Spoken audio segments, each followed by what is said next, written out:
It's a great honor to join you today for the opening ceremony of the energy efficiency project in Orong province. Through this project, we aim to improve the living conditions of the vulnerable people in community by introducing energy efficiency, efficient and environmentally friendly heating solution for traditional Mongolian game.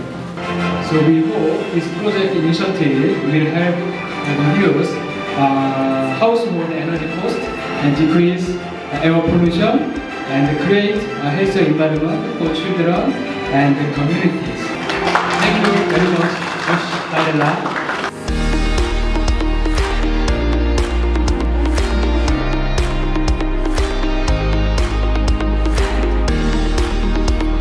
За эрчим хүчний хэмнэлтэд дулаан гэр төсөл нь одоо 2026 оны 1 сарын 1-ээс 2026 оны 12 сарын 30-ны хооронд хэрэгжихэр төсөл байгаа. За төслийн маань зорилго нь болохоор агаарын бохирдлыг бууруулах, хүний эрүүл мэндэд үзүүлэх сөрөг нөлөөллийг багасгах, за дээр нэмээд нүүрс болон мод түлхэх хэрэгцээг одоо бүрэн халах зорилготой байгаа.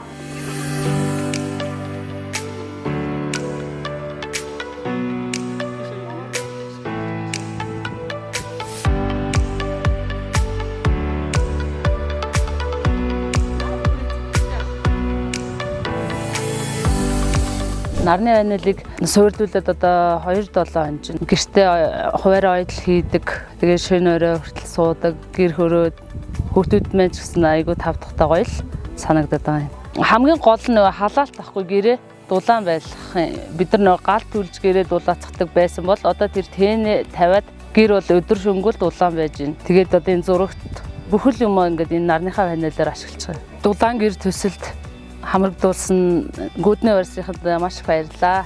Манай сэргээгдэх эрчим хүчний нарны панел маань 111 улсад экспортлдог. Манай халбын ёсны дистрибьютор Ромо Solar гэсэн компани байж байгаа. Энэ компани манай халбын ёсны Монгол талын төлөөлөгч компани байж байгаа. Манай энэ панел маань 30 жилийн баталгаатай хоёр талаасаа цэнэгээ авдаг. Эдлэгээ сайн, цас бороо, тоос шороонд тогтохгүй гэдгээрээ давуу талтай. Бүх одоо 25 айлда агс даатгалын гэрээтэй 10 төрлийн байгалийн гамшигаас ингээ хамгаалагдсан айл болгонтойгоо гэрээ хийгээд ингээд явж байна.